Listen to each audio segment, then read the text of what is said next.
Hello, everyone, and welcome to episode 96 of the All in Football Fantasy Premier League Show podcast. I am your host, the self-proclaimed FPL guru, Alex Rex, and joining me today are my usual suspects of Barry Stokes, somewhere in the world, and Scott Williams. Barry, where are you? What are you doing today? Where are you parked up?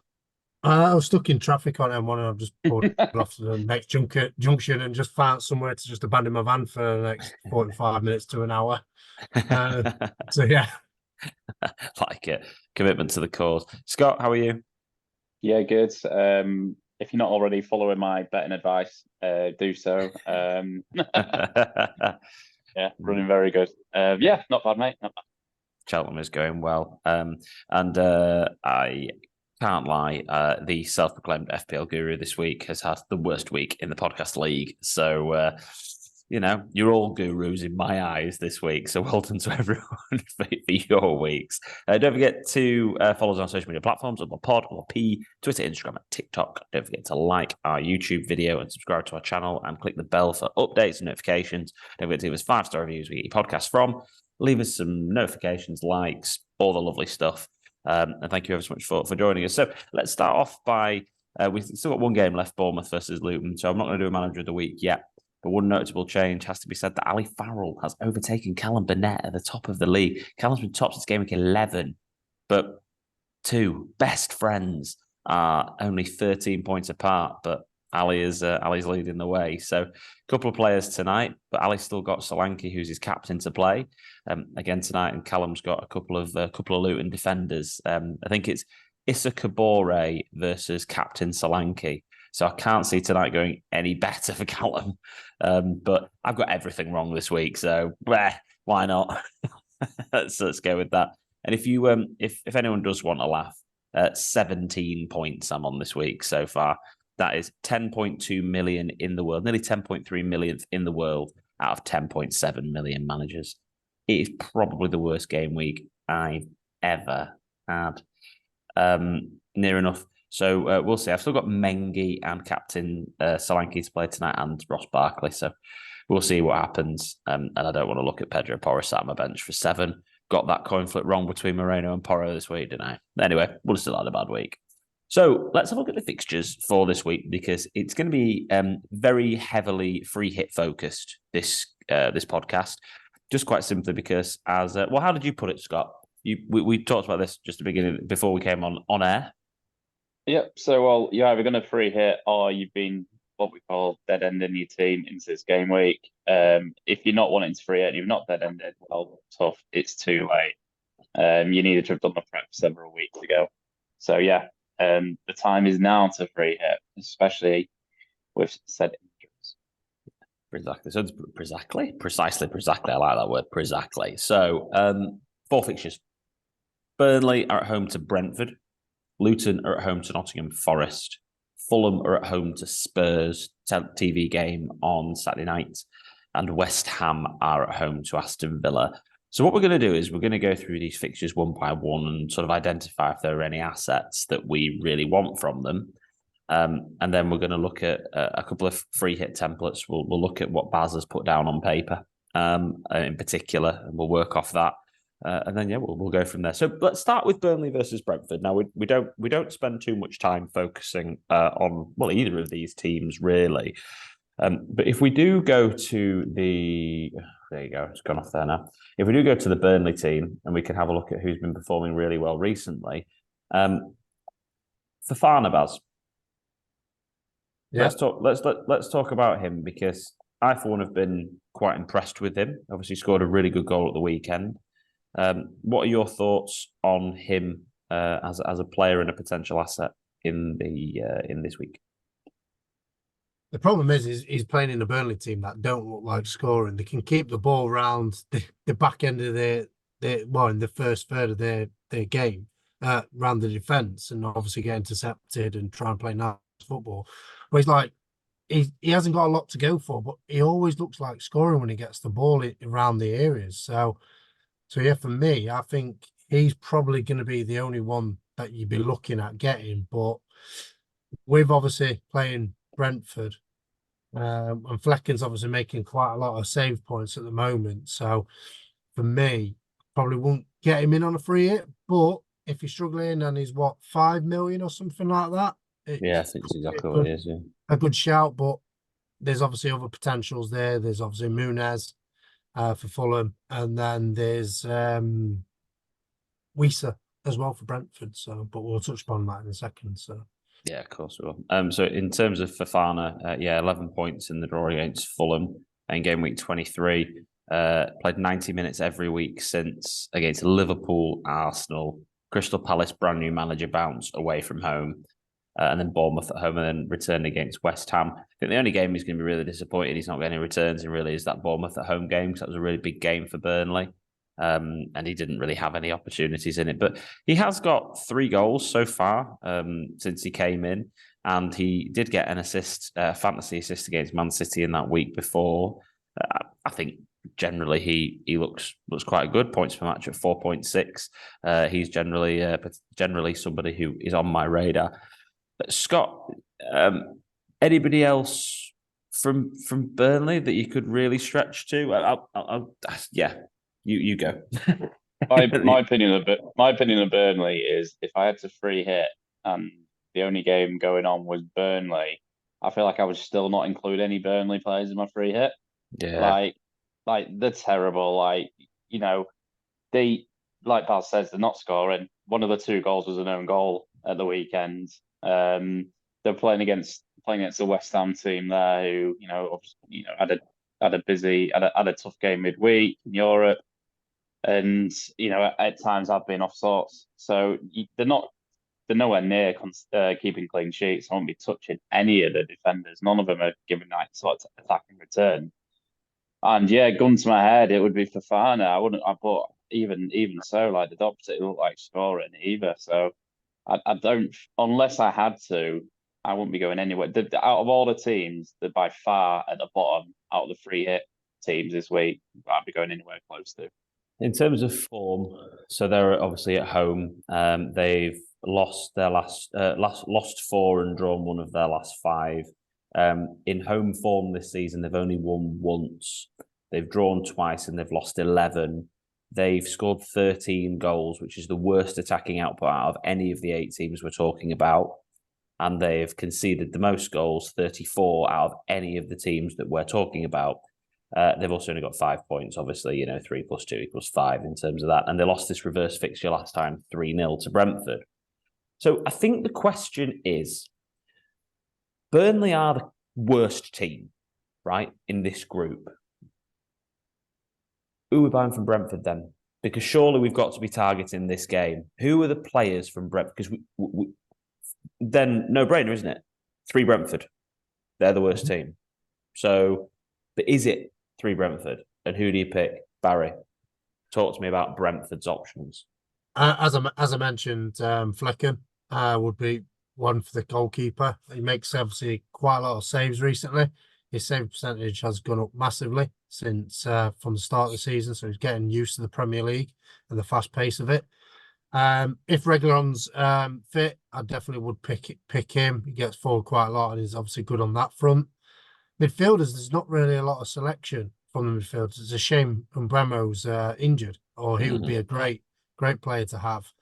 And then you've got the 2 of Wisa and Tony.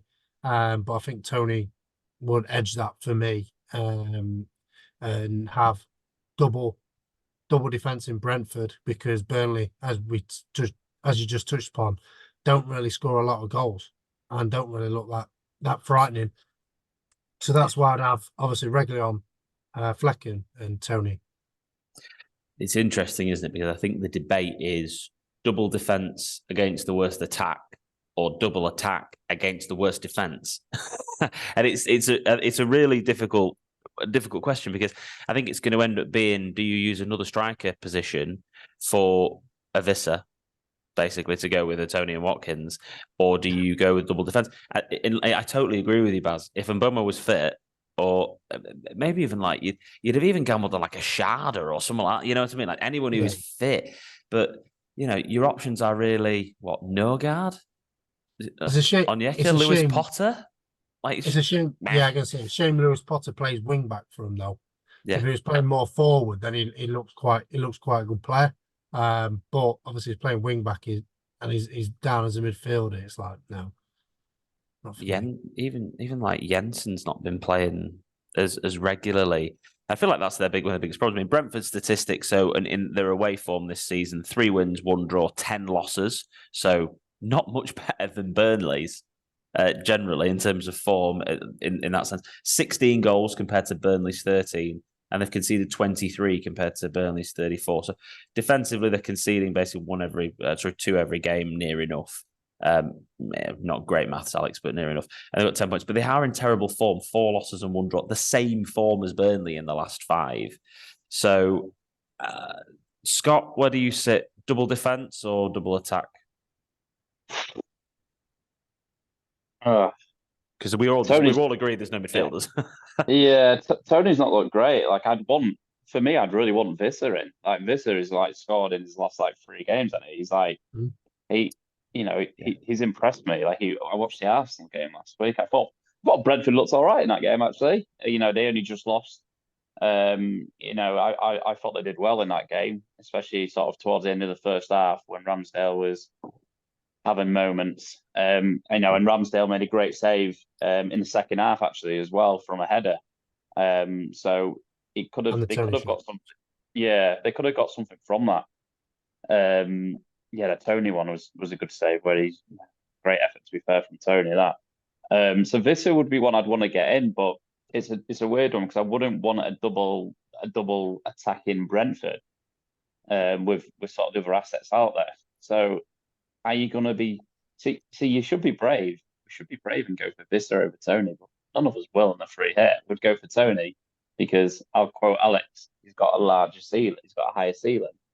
So it's an interesting one. But I would probably be leaning towards the double defense. Just so crap.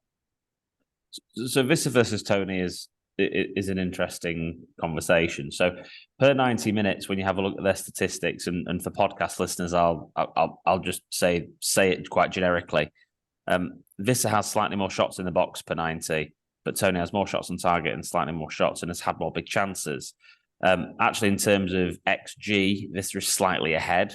I don't really know how that works. Maybe because their shots are in the box. That must be the reason why. And Visser creates slightly more chances per 90. They are very, very close together, but the important factor is exactly what you say, Scott, about form. And I'll just organise these for YouTube watchers by form on the ICT index. And Visser is the most informed player with 3.6 in terms of form compared to Tony's 2.6 currently. And Visser's last 3 games, he's got 5, 6, and 5. Not massively high ceilings, of course, but he has scored in all of his last 3. So every free hit template, Scott, is exactly what you've said. Tony up top. Well, actually, probably should be Visser, shouldn't it?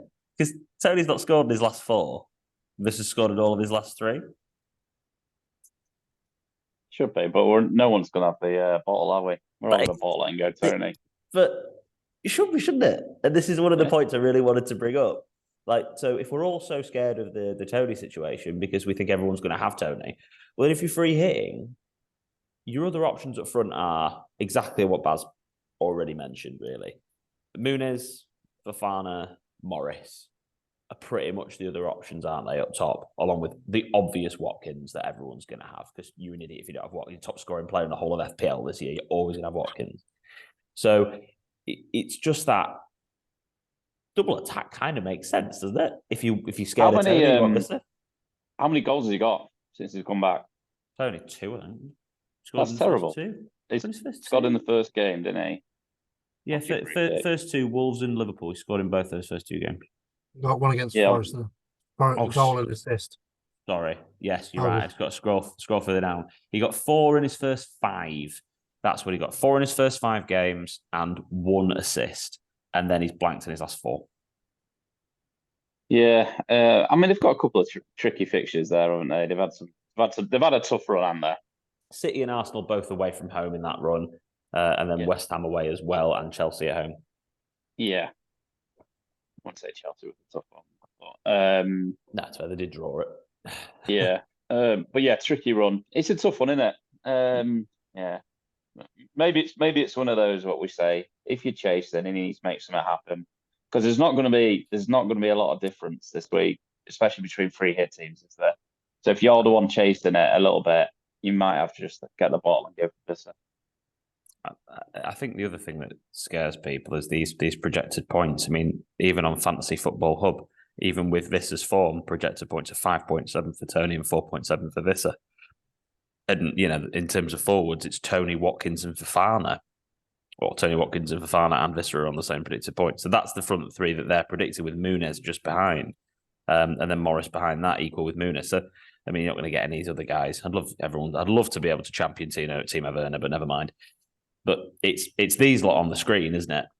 Tony, Watkins, Fofana, Vissa, Muniz, and Morris. And it's 3 from these, and everyone's got Watkins. So it's 2 from the rest, isn't it? Yeah. I don't know. I'm a bit on the fence about it. I don't like a double defence this year on anybody. I think defences are crap. So it just makes me not want to double up on defence on anybody. But then who else do you pick in defence? But let's move on. Let's move on to the next fixture because we've spent probably a bit too long on there. But you know what we're like a chat, don't we? So let's move on to the next fixture, which is Luton versus Nottingham Forest, and the reverse fixture here ended in a 2-2 draw where Forest were 2-0 up and then Luton came back from what I can remember off the top of my head. I think Ogbena scored and someone else scored. So 2-2, Luton versus Forest. Now, in terms of form and statistics, Luton are in the same form as the other two teams I've already mentioned. Last 5, 4 losses, 1 draw. Their home form this season, because obviously they're in home, they're at home. 3 wins, 2 draws, 9 losses, 21 goals scored, 25 conceded, 11 points.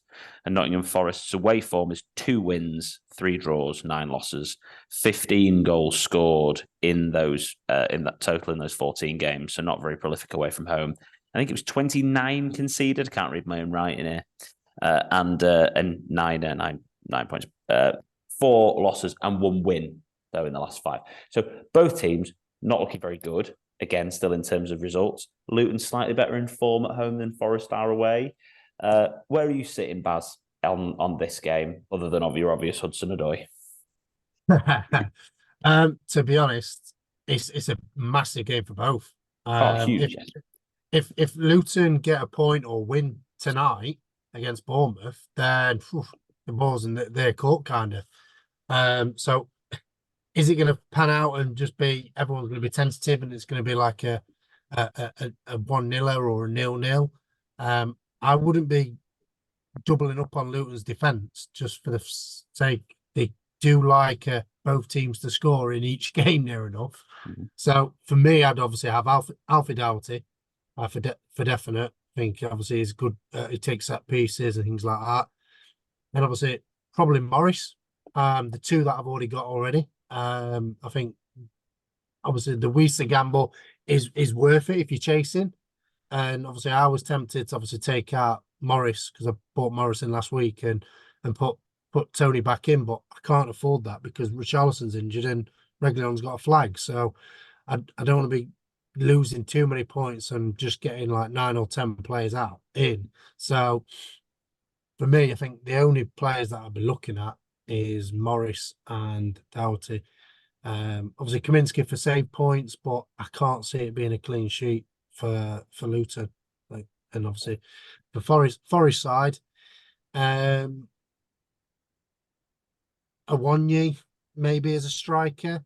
Is he starting at the moment, or is Origi starting? He started through the middle, and Origi obviously took Maman's place, Hudson-Odoi. He's not started the last 2 or 1 either. Well, maybe not. He didn't start then. I thought he did, but so for me, I'd gamble on Awonyi, just for that reason. He looks the only player that can really score for him, and as I said previous, Alangi and Hudson-Odoi got a good working relationship with him. Obviously, they know where each other are, and obviously with Morgan Gibbs-White as well, feeding them the ball. They've got a lot going forward. What do you make of that game, Scott? Like, and we'll stick to Luton now before we move to Forest in terms of assets, because I think Baz has done quite a good overview there as well to intro you. But what do you think of this game in particular? How do you read it going 2-2 last time? Very evenly matched teams in the league. It seems like form's very similar. And who would you invest in Luton first? Yeah, because it's been a good game. I don't think there's been any boring Luton games this season. They've been a team where I never thought I'd say this. When I see Luton on TV, I'm trying my best to watch it. It's going to be an entertaining game. It will be a good one. And like Bas says, like both have really got to go for the win. To be honest with you, draws, it's slightly better as Forest, but still they've got to be looking for that. One thing I will say is you can tell how many close games they've lost at home from those statistics. It does not feel like they've only lost they've only won 3 home games all season, and they do keep getting pipped at home. But yeah, Luton assets wise, I can't really argue against the players. I still do like Ross Barkley shout. I know he's sort of playing a bit deeper, and he's not sort of returning the way he was maybe around Christmas time. But I still think he's a player I like to watch, and I like to see him get on the ball. And he's going to start, so there's no rotation risk there. As long as he's fit, he'll be playing. So he would be one that I would be looking at getting in that midfield where there's a bit more sort of scope as well. But I think I'd be looking at I would be looking at 3 Luton players. For me, maybe one a defender, a midfielder, and a striker. I wouldn't be sort of doubling up in any of those positions. If you were looking at midfielders, then, because I think that's we've all said at the end of the day, Doherty, although his current statistics in terms of points per match most recently, I was just looking at the fixtures. Then I've clicked off that. I didn't finish making my point before I moved on to the next thing there. Great podcasting. But obviously they lost to Sheffield United, which was frustrating, but then they've lost to Man U, lost to Liverpool, lost to Aston Villa, 3 incredibly tough games, and they've lost them all relatively close. I mean, I know Liverpool won 4-1, but it wasn't that sort of a game really. And 1-1 with Palace against a new manager away from home. That's actually a really good result, I think, especially against a new manager there. So yes, his form's not been great, Doherty, recently. But if you have a look at across the entire season, he's 3rd per points per match for Luton, behind Adebayo, who obviously is injured, so won't play, and only Morris above him. And then it's Doherty at 3.64. Equal with him and is playing most recently is Taith Chong.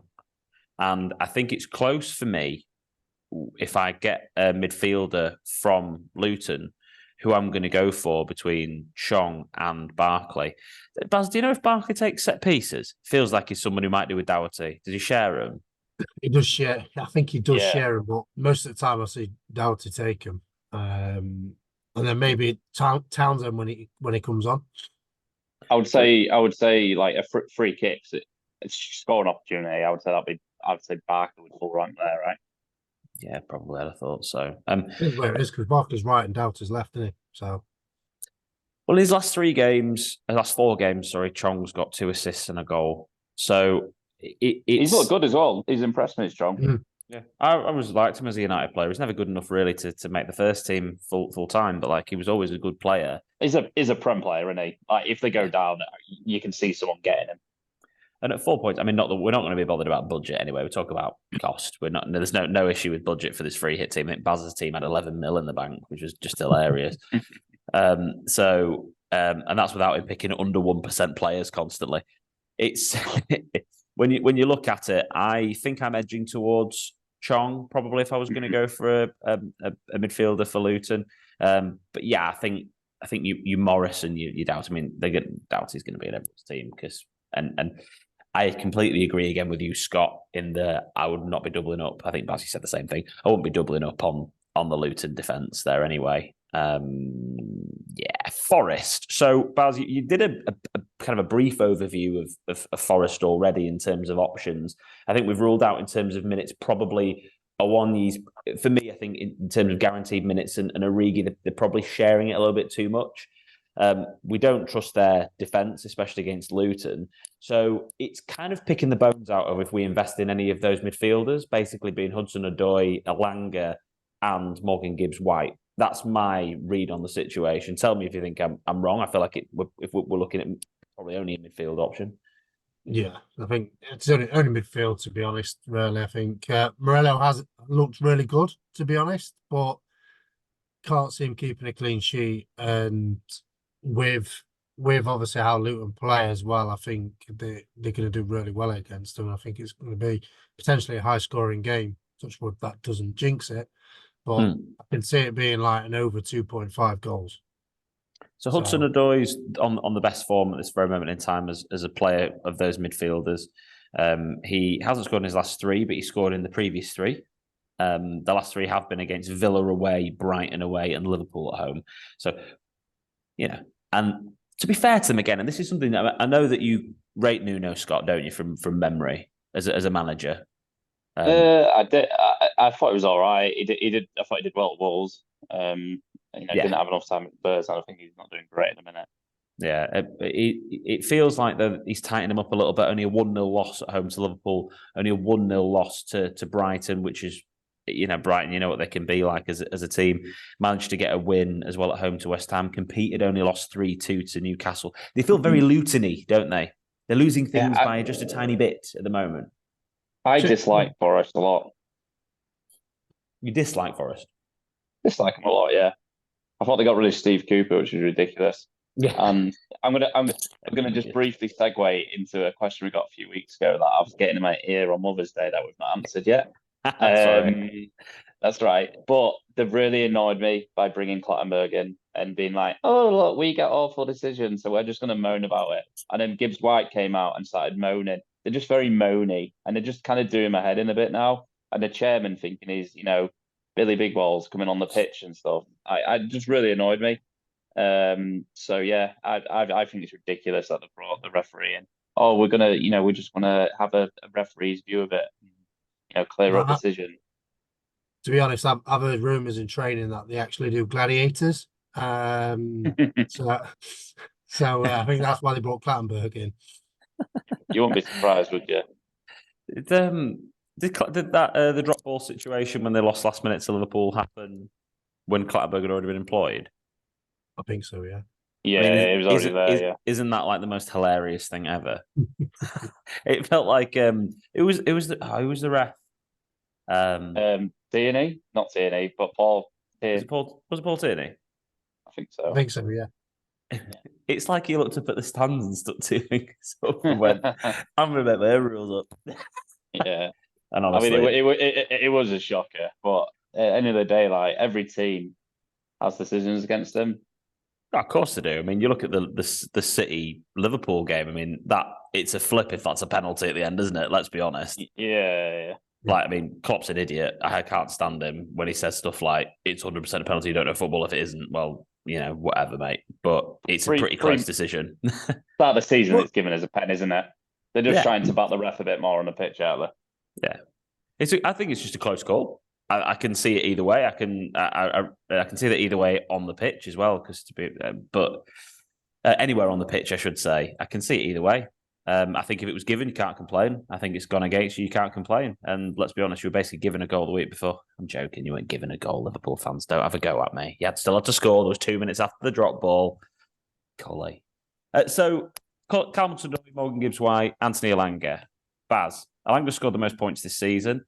Hudson-Odoi is in the best form, and Morgan Gibbs-White is on most of the set pieces. So, who'd you pick? Since Hudson-Odoi was dropped, I'm going against my boy. I'm actually going to pick. I'm going to pick Elanga. Yeah, if I had to pick one, I'd pick Elanga. I think I'm also got a bit of Man U bias in there. Yeah, I was about to say that, but yeah. Yeah, a little bit. I love Elanga. I think he's unlucky to get sold. I think he was a great backup, actually. Scott? It would have been Gibbs White before he started moaning at the weekend, so I'm going to have to go Elanga as well. I like that. Right, Fulham Spurs. Tricky, this one. Now, let me give you the statistics as to why. So, Fulham and Spurs, Fulham have, out of all of the teams that we're picking from, all of the 8 teams, they have the best record in home fixtures, obviously, of the teams that are playing at home versus the teams that are playing away. They have the best record playing at the venue that they're playing at this season. So 25 points. They've got 8 wins, 1 draw, 5 losses. They've scored 26 goals, and they've also got the best defence. They've only conceded 15 goals at home this season. So they've got the best home defence out of all of these teams by 5. The other team is Spurs, who's second in the list, conceded only 20 away from home. 25 points. They're also on 3 wins and 2 losses in terms of form. So Fulham are in decent form, and they've got the best record. Spurs, 6 wins, 5 draws and 2 losses. They've scored 30 goals, so they're the most prolific team that are playing. How hard is this? The most prolific team that are playing the team with the best defence. Great. And they also have they also conceded 20 goals, I've already said. 23 points on form of 3 wins, 1 draw, 1 loss. So we've got the best attack versus the best defence. Fulham first. I think Fulham are quite tough to pick from, to be honest. What do you think, Baz? Have you had a really good deep dive into Fulham? I keep getting slated by Scott every week because I near enough name every single Fulham player that I think is going to be half decent. So starting 11, mate. Yeah, exactly. Yeah, it's like you could argue because they score points all over the pitch. So it's one of them. Like Tom Carney's come in and is doing well. Wilson's obviously coming in and doing well. Owobi's back from African Cup of Nations and he's doing well. Muniz is doing well. Both the fullbacks are doing well, and set pieces, the 2 centre halves could potentially score. So and Leno obviously is a very capable goalkeeper. So it's quite difficult to pick. But obviously with that, I'd be going probably Robinson. That's Scott's obviously boy. Muniz, and if I had to pick a third, probably Wilson since he scored. And obviously he's Welsh. Of course you picked Wilson. I'd have bet my mortgage you'd have put Wilson in your team if any of them, if you were going to pick him. Is it really difficult, Scott, when it comes down to Fulham? Because we don't know what Fulham we're going to get, do we? Every week it feels like. I feel like they are weirdly inconsistent as a team. Is that why we gamble on a couple of them, or we kind of stay away from them? Yeah, they are really inconsistent for YouTube watchers. There's lots of different colour on the screen, so like a traffic light. Yeah, so that tells you exactly what you need to know. But I think they've done really well this season. Actually, I think they've gone under the radar a bit in sort of how they've gone about the business. Second season back in the Prem. Am I right in saying that? Yeah. Yeah, so I think Silva's a really good manager. I've always thought he's done really well. I know when he first came in, Hull City, I think he went down with him, but he gave him a good chance. So I think they've got everything about him. I just think they're going, like you say, under a little bit. They feel like they've got punty players. So like I look at a Willian or at Alex Iwobi and feel like, he could just be a little punt. The last like a draft players, aren't they? Oh yeah, I've brought a few Fulham players in and out this season in draft, and they've had nice fixtures because I think they do, especially like a fixture at home against Brentford. You think actually I'm going to have a little punt on Alex Iwobi this week because that's a nice looking fixture. So their last 6 home games. So obviously they're playing at home here against Spurs. They have, I've written this down as well. They lost to Burnley 2-0 at home. Crazy. Then they followed up with a 2-1 win against Arsenal at home. Just ridiculous. Like, just whatever. What odds you get on those 2 results back to back? Then they drew with Everton 0-0 at home. Then they beat Bournemouth 3-1. Then they lost to Aston Villa 2-1. And then they beat Brighton 3-0. Yeah, I see you missed out one of them as well. What, the home games? I thought you meant home games. I thought you was just doing the games in general. No. They beat Man U at Old Trafford. Yeah, thanks, Baz. So if we don't remember that because we were drunk, so that didn't happen really. Nah, it didn't happen. Didn't happen that. And if we, and not that it makes it any better, I don't know if everyone remembers, I completely called that we were going to lose that game as soon as Holland was injured. I was like, Tully, stop betting on us. We're going to lose. And Man U let him down for his bet. So tough on you, Cully. Yeah, so Liverpool players, Fulham players, Muniz has to be considered. Quite simply, looking at his form, he didn't score last week, but obviously scored the week before, and then in the weeks before that, he's got 1, 2, and 1, so he's got to be considered as an option. And then, I'd struggle to back their defenders other than probably putting one of them on the bench, exactly like you said, Baz. I think Robinson's probably going to be a bench player for me, and probably be one of the 5. I'm going to start 3 at the back. He's probably one of the other 2 defenders that sit on the bench. I think it's really tough to pick anybody else out of this other than maybe a punt on Iwobi. Andres Pereira tends to play quite a bit, and Muniz. Yeah, difficult, isn't it? Pereira. I remember him last season. Oh, I love him. Mm-hmm. Always worked really hard, and Ollie absolutely loves Pereira, and I love Ollie. So, Spurs lads. Yep, Son in move. Son, Maddison, and Porro, or a doggy. There you go. Done. So if we're going to talk about Porro and a doggy, because I thought that'd be one of those things that would come up, Kulu and Johnson. Just so if anybody knows, it's definitely Porro. So if you have a look at the statistics throughout the whole of the season, even when you look at total points, Porro's 94 to Doggy's 72. He's averaging 0.6 a point more a match. Even though Doggy's got 2 goals, Porro's got 8 assists compared to his 3. In terms of expected points, Porro's outperforming his, and Udoggy's basically performing bang on his. Blah blah blah blah blah blah blah blah blah. Porro over Udoggy all day long. Yeah, I have Udoggy in draft, and the points he gets are 6 or 2 or 1. Feels that way, doesn't it, at the moment? If you were looking, so if you have a look, by the way, predicted points. So predicted points for midfielders, they seem to think that these guys has it done this with its strikers as well? It always does made in this fantasy football hub thing. I like the fantasy football hub site as well. Sometimes it just made it. Son, Maddison, they've got of the 5 midfielders, they think they should have Son, Maddison, Bowen, Bailey, and Kulusevski. That's what they're predicting. Kulu is up there way above. I mean, Brennan Johnson's not even on here, Baz. Like as a player. This is weird. He's weird.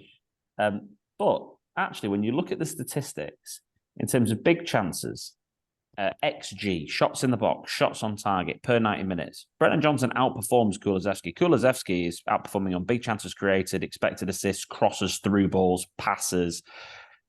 But at the end of the day, Johnson is outperforming him on actual getting himself into positions to score goals.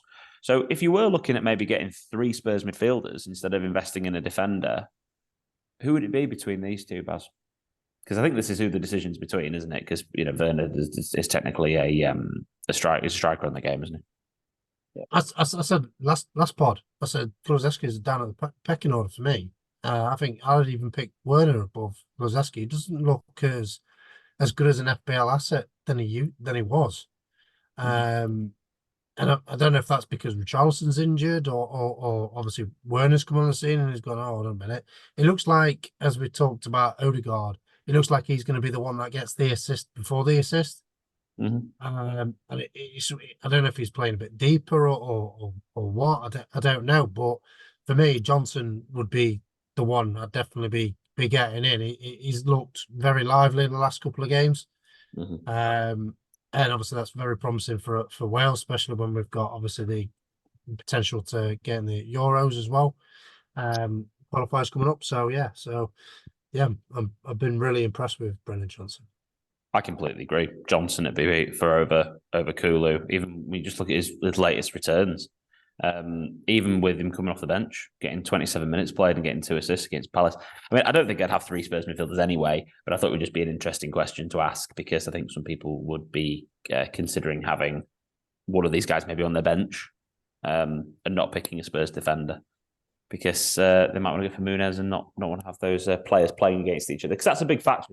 I think when Tom used to do the podcast, he used to mention this all the time. He wouldn't pick to try and maximise his points totals. He would never pick players that played against each other in terms of defenders and attackers. He would pick defenders for teams where he had big attackers against them. So he'd never pick Muniz if he was picking Porro to try and maximize his points. And for example, Luton, if he wanted to, Brentford doubling up at the back, never pick Fofana for all those obvious reasons that we've just talked about. So West Ham and Villa. So we'll finish off with these guys.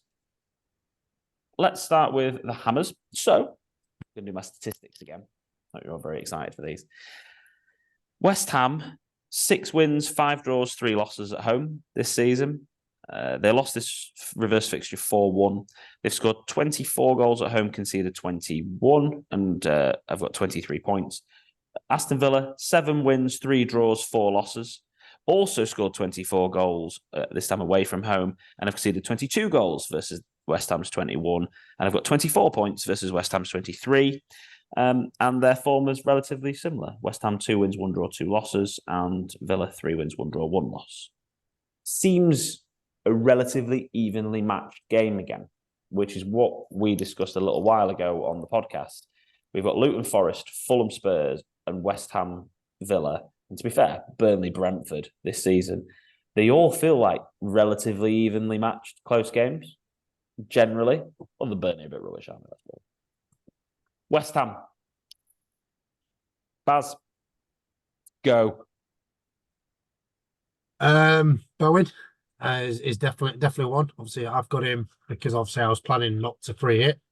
James Ward-Prowse just doesn't look an asset no more in my eyes. Kudos looks more better, and same with Paqueta as well. And it's a shame Emerson's got a potential injury because I think he'll be a potential good going forward on that front. I think that's about it, to be honest.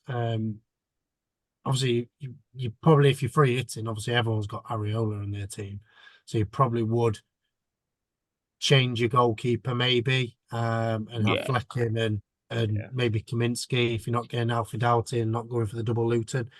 So for me, Kudos, Bowen, Paqueta, and maybe Emerson would be the only players that I'll probably be looking at. Scott, any different to that? Nope. No, it's Bowen and Kudos. Yeah. I like Paqueta. And like you say, Ward-Prowse isn't an option considering he plays in a 10 now, and Ward-Prowse doesn't play out wide, doesn't he, or behind? I don't love any defensive options for West Ham for 2 reasons.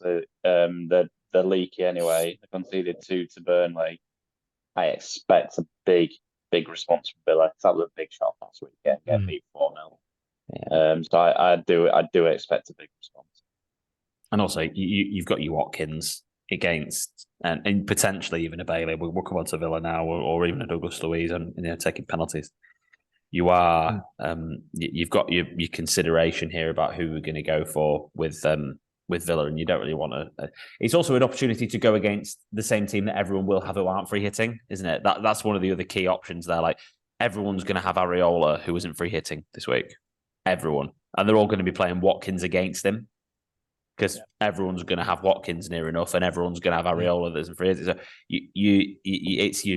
that's the thing to go against. Watkins, obvious.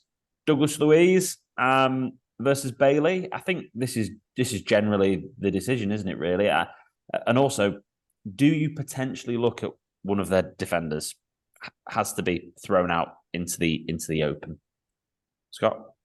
Yeah, I would go Bailey. I would say Douglas Luiz is been very consistent all season. I just think Bailey's got that more chance of hitting higher points, like really hauling. I don't want to double up in any position, so I would again probably be looking at a potential defender. I would probably be looking at someone like a Digne. Because they do play wing backs, don't they? Yeah, he got forward after about 57 minutes. Yeah, 57. Yeah. It's difficult, isn't it? Because he started this week because he scored last week and Moreno got dropped, and then they did terribly, and then Moreno's got brought on, and it's a tough one. It's just the rotation, isn't it? Marty Cash is playing a lot at the minute, isn't he? He's back in. Yeah. Yeah, So he could be the one, but he 90 hasn't done a minutes, no, lot. I that's can fine. tell you now, he's not scoring many points. No, he's Uh, got absolutely nothing in his last 6. He's started his last 5. Yeah. So yeah, I mean, I started him over Ndoggy in draft. That went well. So yeah, it is one, but I wouldn't love to go for. I think I'd be quite content with just going for Watkins and Bailey, if I'm completely honest. So the Bailey versus Douglas Luiz thing, and you know I'm Douglas Luiz's biggest fan. So Bailey this season has got 2 double-digit hauls, and he's got 12 points against Nottingham Forest, and he got 14 points against Everton in game week 2. Douglas Luiz has got 5 double-digit hauls, I think it was. Forest, Man United, Burnley, 15, 10 and 10. And then has also got 15 points against West Ham earlier in the season and 10 points against Palace. So he's got 5 double-digit hauls to compared to Bailey's 2, and 2 of his double-digit hauls have been higher than Bailey's best ever haul. So I just feel like I know, and he's got penalties as well, and he's got more guaranteed minutes. I just for me, and I know I've said it 1,000 times on this podcast this year already. He's nailed for me in my free hit team. Like he's even if he's my 5th midfielder, he's going to sit on my bench and kill me when he doesn't come on. I don't know, but I just for me, it's Son, Maddison, Bowen, and probably Douglas Luiz as a midfielder. Baz, tell me why I'm wrong. You are right, mate, because Bailey, right, was awful against Spurs. Bailey's that player. If your team's playing well, he'll play well. But if you're up against it, he plays really bad and he shies away and hides. And the crowd was getting on him massively. So for me, I'd be shocked if he actually starts the game. You think Diaby will play? I think Diaby will play. Just for that reason, he just looked out of it. He looked out of sorts. He looked like he was ill. So for me, Douglas Luiz would be the man. For me, I thought I've got Bailey in my team, and I'm actually not happy with it, to be honest. But obviously, I've already planned for that, and I'm not affording to take. Yes, I'm doing a -4 this week. Yes, Alex, I'm taking a minus because of Richarlison injury. But yeah, I think because of the McGinn situation, and yes, it's a red card for me. He knew exactly what he was doing in the force and everything like that. But yeah, because that McGinn, he just did away and he didn't want it. So Douglas Luiz, Watkins, and I won't go for any defender. I'll go for the goalkeeper, Martinez. I'd be surprised if Bailey got dropped for one game. He's been on really good form. I'd be surprised. If you watched the game, mate, he was awful. He couldn't even get it past the first man. But you're bad. Every player is a bad game. You can't just be dropping him when one bad game, in my opinion. I do agree. He's that kind of player, though. That I do agree what you're saying about when the team's off it, he does shy away, doesn't he? And feel like, do you know what? I can't be asked for this. But I think he'll start. But it is one of those that him and Diaby are so similar. Yeah, they are. Yeah, they're probably one and the same, aren't Both they? from Leverkusen as well. Yeah.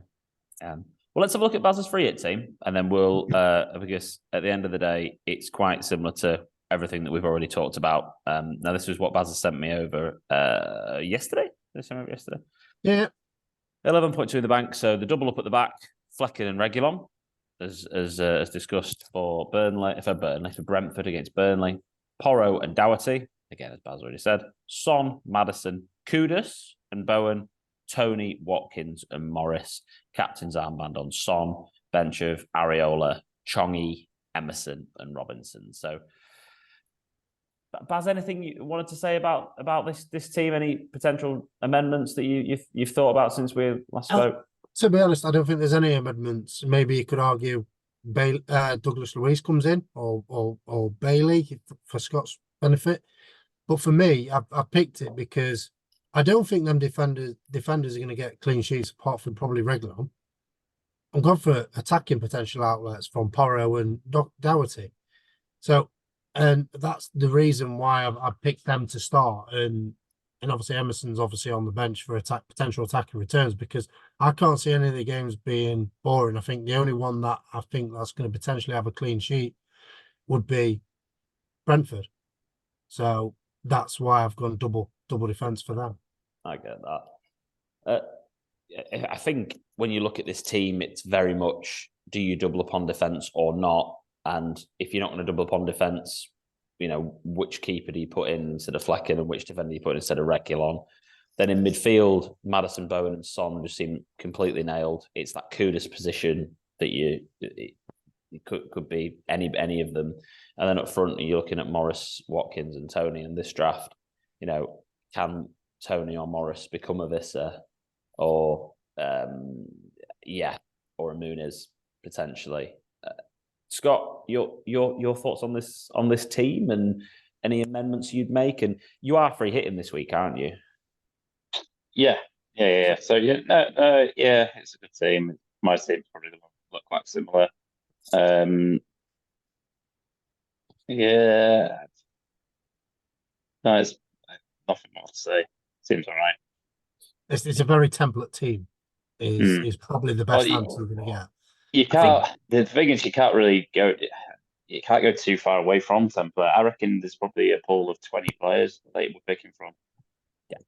Yeah, it's very, very tight. And when you look at when you actually look at this team in like from a view, it's the Kudus position that is really the one that's a debate, isn't it? Like, really, you obviously have other debates that we've tried to cover off on this podcast this week, but Tony, Watkins and Morris up front seems to be the absolute template. I do like this a shout. I think that's a good one considering. But you're probably not putting Muniz in against Spurs. There's all this, that, and the other. It's probably the Kudus position that's the debate, isn't it? And so I got sent a pre-hit draft from our guy of the pond, our friend from the show, Guy Ferguson, or Mr. Differential Draft guy. And he's literally gone double Brentford, double Luton defence, gone Son, Maddison, and he's picked Timo Werner up front. And then obviously gone Bowen, Douglas Luiz, Watkins, Tony, and obviously quite a few Forest assets on the bench and Bailey on the bench. So it's quite interesting, that one. Again, same pool though, isn't it? Like he's done like 3 or 4 different changes. That's what Scott's saying. It's like the same pool, but it is it's a last couple of changes in there. I think to didn't pick Doughty though. The defenders, he has actually got Doughty. He's got Mengi, Doughty. He hasn't got Reguilon. He's got Roslev. That's what I meant to say. Yes, Roslev, to be fair, is very similar in terms of statistics to Reguilon. And if Reguilon is actually injured, then Roslev's probably the other backup, isn't he? So I'm glad you mentioned that because he's the other option, isn't he, at the back who might potentially get some points. Differential draft's going to be interesting this week, isn't it? Yeah. I'm not going to pick double game weeks like I did last time. That didn't go well. Well, my pick for Scott worked well, didn't it? Mateta. Can I get them 8 points? if only, mate. If only.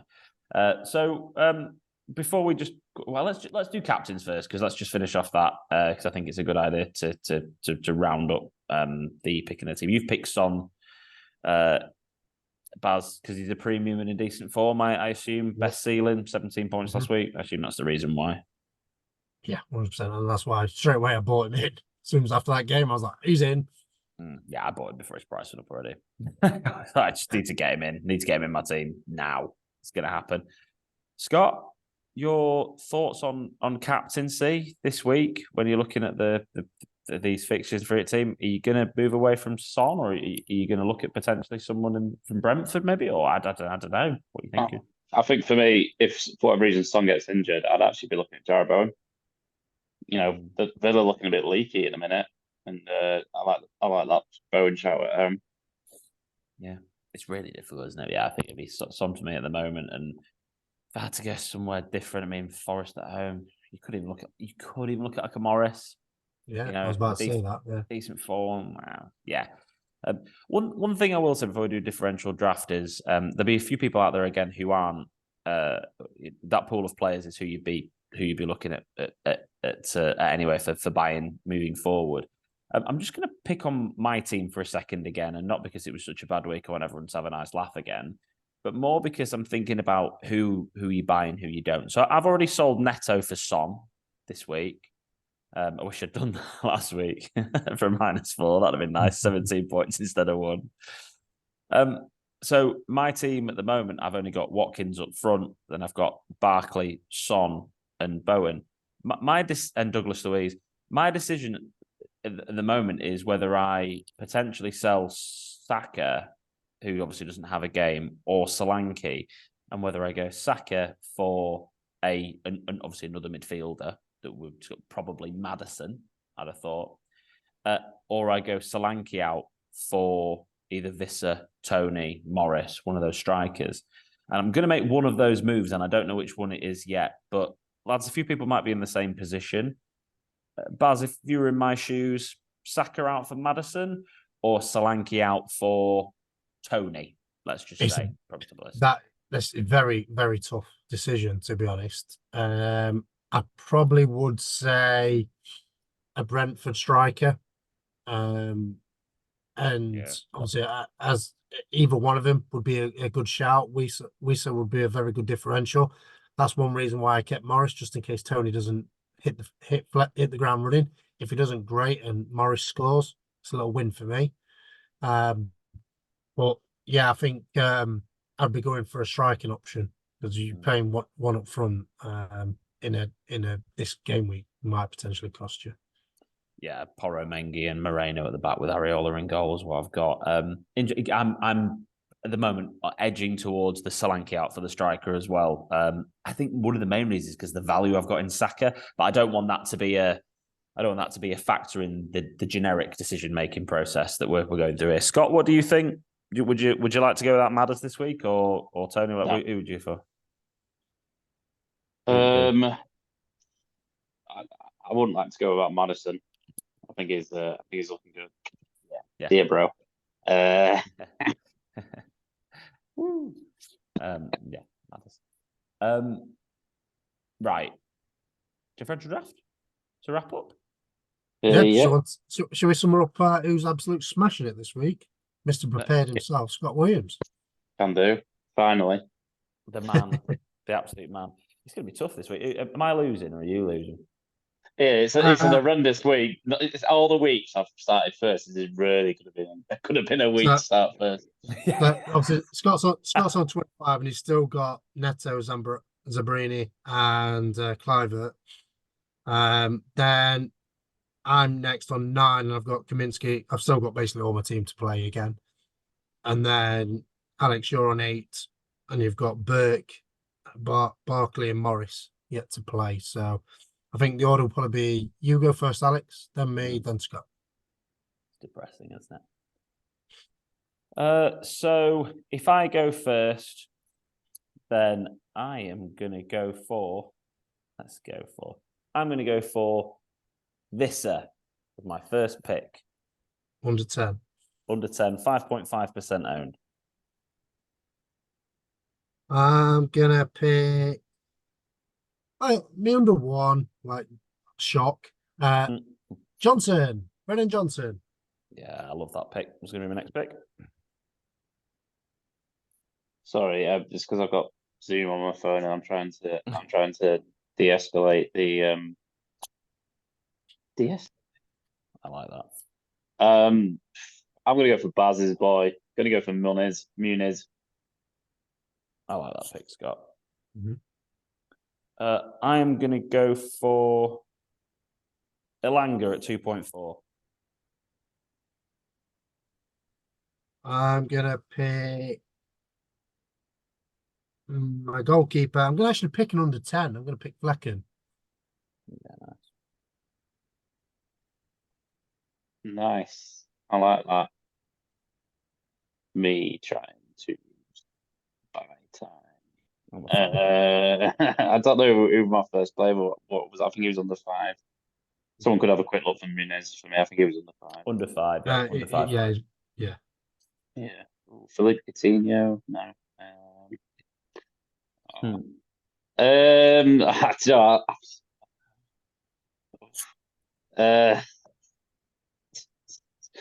I'm stressing it.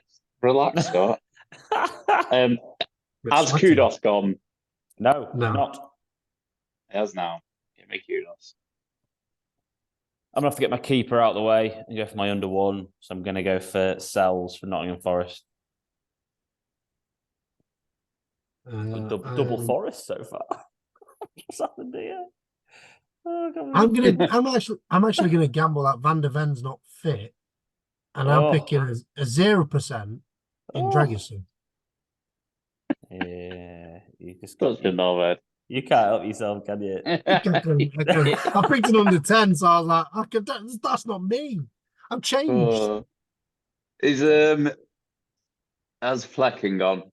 Oh Yes. God. Yes, okay. Just said Just said him. Has he? Yeah. Who's? Baz. me. I just said I picked him under 10 Flecken. I'll go for Regulon. I'll gamble he's playing. Yeah, I like that from you. I was going to go for him next, I think. So my next player was Iwobi at 0.9%. Naughty. I've already got two. I've got 2 under ones now, Baz, just like you. Well done, mate. Thank you very much. Seemed to work for you recently, so I'm just going to go with that. Yeah. I'm picking my striker, and I'm going to pick. Guy Ferguson picked him. I'm going to pick Timo Werner. I'm not looking at Arsenal players. Well, Tottenham here. I'm gonna stick my neck out. Leon Bailey. Yeah, I like that. Love that from you. Love that for you. It's a good pick from you, considering what we've been talking about. And I'm going to go for Ruselev at 1.5%. And then I am picking Paqueta. I'm in a lot of trouble here. I think I need to go under 1, and I don't think there's any keepers I can pick. Oh, have you got a keeper under 1? You're screwed. Have you not got under 1 yet? Even Trafford's not under 1 now. You're absolutely screwed. Trafford's 1. There's literally no keepers under 1. Pick Fabianski. Nah, you'll give me Trafford. Fabianski's 1.2. Yeah, he is. Is he really? Wow. Yeah. Look, Trafford's 1.1. Let's go off Trafford 1.1. Yeah, just give me him. Yeah. Well, just for the laughs.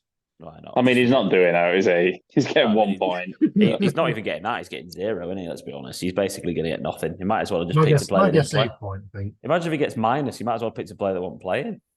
Yeah. Well, let's hope I get minus. That'll serve me right. Yeah. Sells, Roselev, Iwobi, Alangi, and Visser. Flecken, Dragerson, Paqueta, Johnson, and Timo Werner. Trafford, Regulon, Bailey, someone else. Kudos, and then Muniz. I mean, I'll be honest. Somehow you've got a good team by your keeper. Yeah. You've got a good team. Your keeper's terrible, obviously, but still, who knows? No one's keeping clean sheets this week anyway. So I think actually at the end of the day, I don't think it's going to matter. I think your team's quite good, Scott. Thanks. So right, that wraps us up, guys. That wraps us up. That's probably about an hour. So I'll get this released. Good luck, everyone, with game week 29. We have an international break after. So I'm gonna. I think we'll have a little bit of fun though after that one. I'm hoping we'll potentially still be able to fit in a podcast next week and maybe do a little bit more of a football related one rather than a fantasy football one. Talk a bit of international football and talk about the Premier League, the title race running and relegation battles, etc. And have one of those for a bit of a change and a bit of difference, and then come back before. Why is there an international break? It's not even any important games. Friendlies. There we go. Oh, a little nibble. Oh, Barry. Oh, I'm doing good as well. Big game for you. Aaron Ramsey's back, mate. Don't worry. He is. He's played twice all season or something, but he's back. He's back. He's back for Wales. It's like Bale who plays for Wales. Presence in the dressing room, mate. It's just like Henderson all over again. Right, lads. So thanks so much for joining us. Don't forget to follow us on Football Pod on Instagram, Twitter, TikTok. Don't forget to like the podcast and subscribe to our YouTube channel, and also subscribe to wherever you get your podcast from. Give us 5 stars. Scott, thank you for joining us this week. Yep, thank you. Cheerio. Barry, thank you so much for joining us this week. Thank you and goodbye. And goodbye for now.